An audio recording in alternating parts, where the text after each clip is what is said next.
Hey, how's it going guys? Phil here, and this is a review for the Pretihom salt and pepper grinders.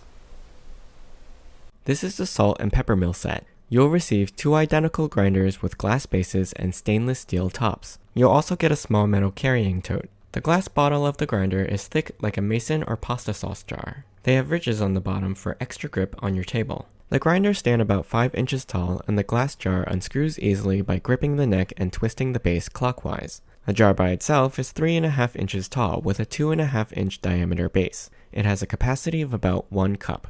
The opening of the jar is 1.5 inches in diameter, which is wide enough to make filling an easy task. When I looked underneath the caps, one in my set seems to have a defect. Here you can see the metal post is visible through the plastic. Other than that, the internal mechanisms look identical.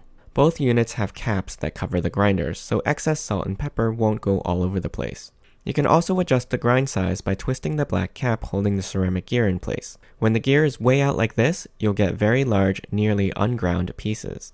As you tighten the black cap though, the gap shrinks and the grind will get finer and finer.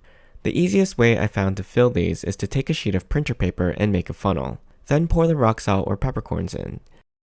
The grinder only works if you hold the top steady and turn the glass in a clockwise direction. If you turn the bottle counterclockwise, it will not grind.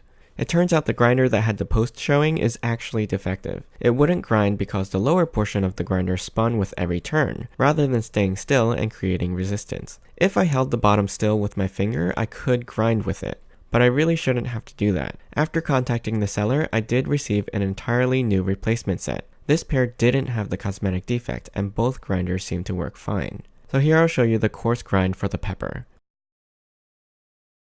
Now I'll change it to a fine grind. It'll take a couple extra turns to get the same amount of pepper, but you can see it's a finer dust.